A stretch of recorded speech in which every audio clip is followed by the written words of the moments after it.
Hi, Praveen. Thank you for talking to us. We are joined today by Praveen Chakravarty, who's the chairman of the data analytics department of the Congress Party. Thank you so much, Praveen, for joining us. Uh, we've been hearing some very solid arguments from you as far as the GST Council is concerned. That's meeting now.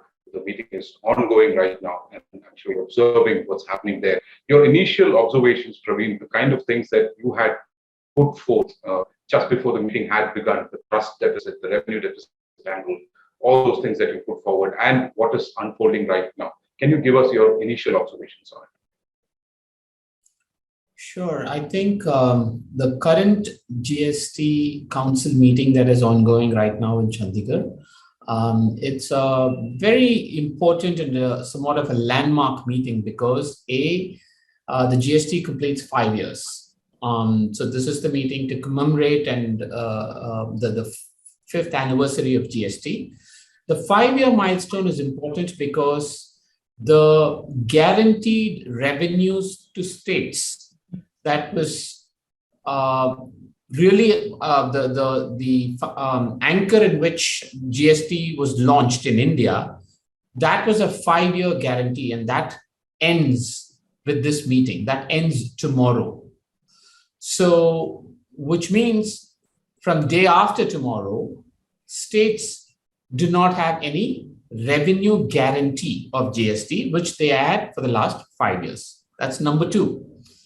Number three, between the last GST meeting and now, or for the first time since the launch of the GST 5 years ago, there was an interesting interpretation of the GST law by the Supreme Court.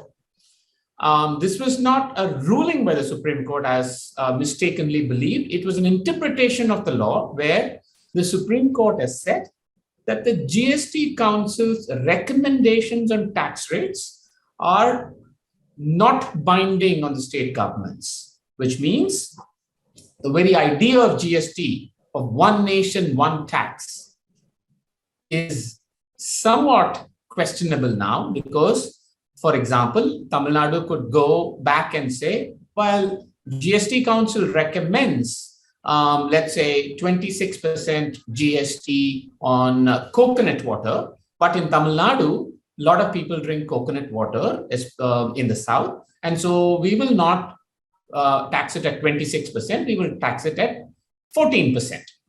Now, Tamil Nadu can say that and get that legislated through the assembly. So that's what the Supreme Court interpretation means. So these are three really important contexts in which the current GST Council meeting has happened. So let us see what comes out of this. No, see, the Supreme Court interpretation will not perhaps be discussed because there's no need for that to be discussed at the GST Council meeting.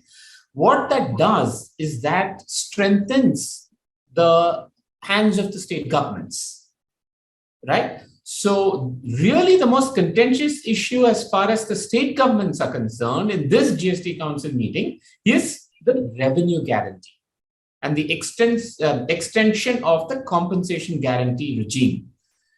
Now, of course, we can talk about that in detail, and I have some thoughts about that.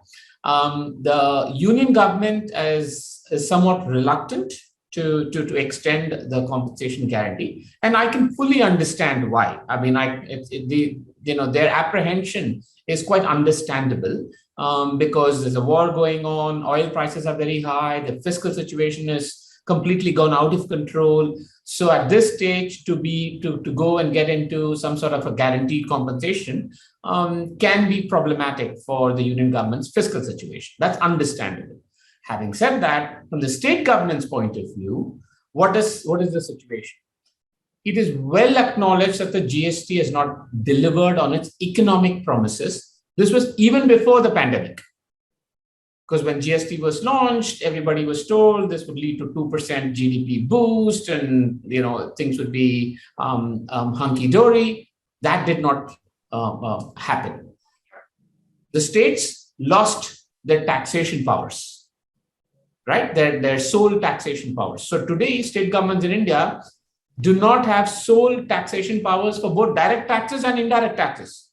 So there's no taxation powers. And then there has been a huge trust deficit between the states and the union, especially during the pandemic. What happened was, when every state government needed money to be able to fight the pandemic, GST compensation fell short, and the union government, the finance minister famously said, "Pandemic is an act of God," and threw their hands up and said, "We cannot give you the money." So that really broke the trust barrier. So in this context, if I was the finance minister of a state, and it does not matter whether it's a BJP state or a non-BJP state, if I truly were to stick to my state's interest, then I will ask for an extension of the compensation guarantee. So that's the contentious issue in the meeting today. And what is the sense you're getting, Praveen? In the sense that, like you rightly said, I think most states are coming to the table with the hope that there will be an extension of the guarantee. What is the sense you're getting midway through this whole council meeting? Is there a possibility of that happening? Is there a possibility of the central government understanding the needs of the state and pushing the deadline forward maybe by another 5 years? See, like I said, first, I do want to give the union government the benefit of the doubt from a fiscal point of view. It is a big commitment to extend the compensation guarantee. So I understand the reluctance. But I've also said that we must not be penny wise, pound foolish in this. We must not make these decisions just based on this year's fiscal deficit situation. We want GST, whether we like it or not. India is now half pregnant with GST. We cannot go back. So we have to make this work. In order to make this work, I think, given where we are today, the union government will have to extend or give some sort of an assurance to the states as far as compensation, GST revenue visibility is concerned. My own feeling is that they will perhaps reach a middle path where the terms of the compensation guarantee may vary. The tenure, it may not be 5 years, it may be much shorter, it may not be 14% guaranteed, it may be something else, maybe it is pegged to the overall GDP growth. All of those are fine. All of those are fine. But I think more than the technical aspect of compensation guarantee extension, it is the signal of trust and confidence that it will send, which in my view is what is needed for GST to function smoothly today. And what do you think will be the most significant signal that they can give to build this trust with the states? So, it's quite clear to me, first and foremost, the onus is on the union government to bridge this trust deficit. So for that, they will have to give some sort of a GST revenue visibility to states, right? I call it a visibility, may not be a guarantee, but some sort of a visibility. That's number one. Number two, the union government has to come out and openly declare and promise that they will not resort to levying these sorts of cesses and surcharges, which only the union government can appropriate, and deny states the share in this revenue pool. So that is the second huge issue that the states have, because the shareable revenue pool is shrinking, whereas the union government's own revenues continue to be steady or expanding because of the cesses. Now, the third, and this is where we must think of GST in the overall context of the nation, our politics and society. I think economists and technocrats make a huge mistake looking at GST only through the economic lens, and that's why we have the problems we have today. It is very difficult or very foolhardy to assume that you can go and destabilize governments in a state like Maharashtra, which is, by the way, the highest contributor to GST revenues, and then expect cooperative federalism inside a GST council.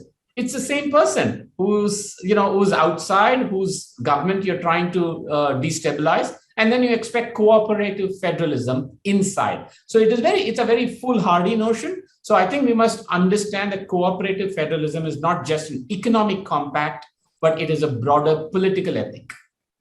Yeah, and also one question that keeps coming up is the question of fuel being brought under the GST regime, and also the fact that recently, when the center had announced a tax cut on fuel prices, Tamil Nadu, for example, was one of the states which said that the center cannot go on its own and expect us to follow suit. So these kind of frictions, primarily, do you think these are also going to be discussed and resolved, and also be a part of that signal of good trust that you're talking about?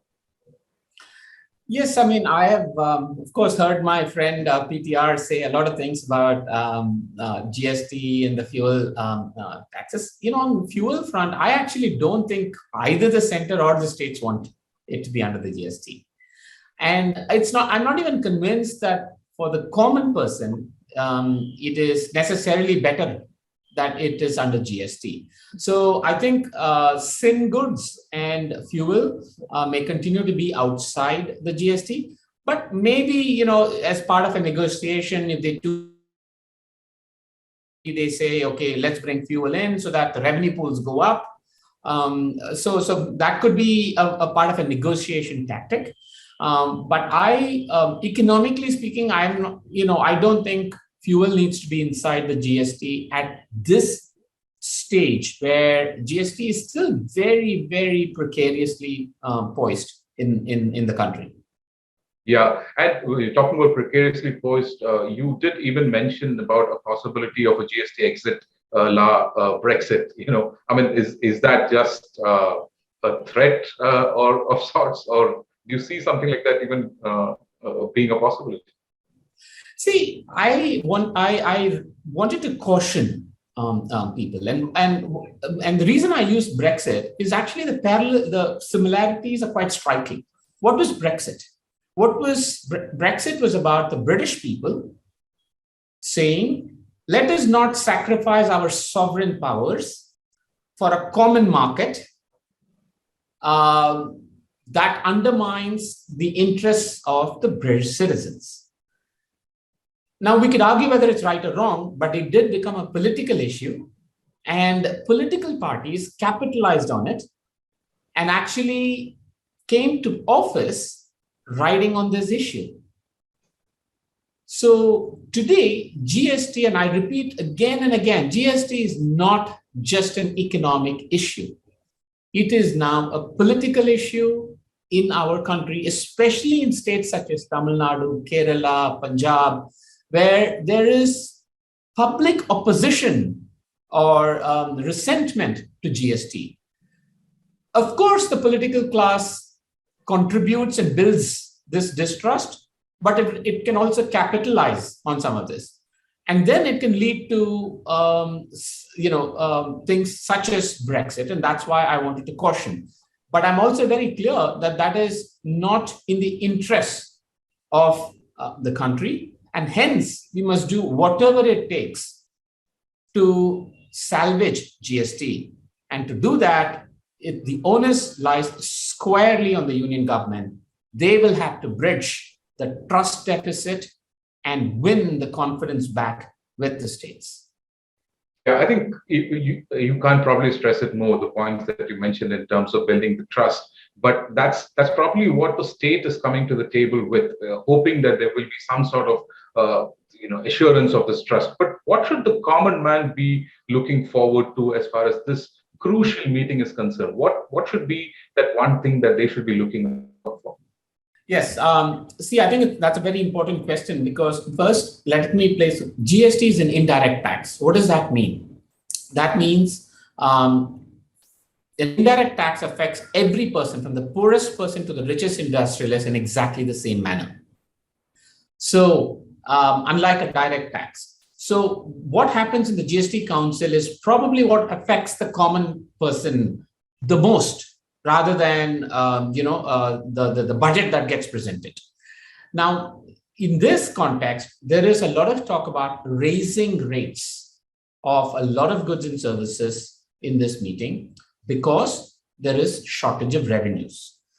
But for us, the common man should hope and should expect that rates are not raised for a variety, for the large numbers of goods and services that the average person, average Indian consumes, because our inflation is already running very high. Fuel prices are going to continue to rise, which will feed into inflation. So already the wallet of the common person is being pinched, and raising GST rates will impact every single Indian in the same manner. And so we should not have an increase in GST rates at this point in time. And that's what the common person should hope, expect, and demand. All right. And finally, what are the kind of signals you're getting with the meeting that's already going on so far? We know that there has been a discussion on some issues like the online gaming is going to be taxed by 28%. That discussion is ongoing. What are the signals you're getting, Praveen, and how do you see this whole thing unfolding the moment it concludes tomorrow? I mean, it's not that I've spoken with some of the finance ministers who are present. I mean, I did speak to them before the meeting, before the whole GST Council meeting started, but I have not spoken to them today. But generally, I think the discussion is one around rates. The second is about compensation guarantee. So I think on the question of rates, we need to, and that's going to be contentious. Yes, perhaps things like casinos and gaming can perhaps be taxed, but like I said, I think for the bulk of the goods and services that impact the common person, that should not be taxed. I know the finance minister of Tamil Nadu had raised some design-related issues earlier. In fact, he and I had written a piece about where he had raised the issue of one state, one vote in the GST Council. But I do not expect those issues to come up in the meeting today. Those design issues can be discussed at some other time. So finally, Praveen, I mean, it's clear that you have mentioned there's no going back from here. You've reiterated it so many times. So to go forward, what would be an ideal situation? And do you see that is that coming even close to fruition when it comes to those ideal points that you think will have to be fulfilled in this crucial GST meeting?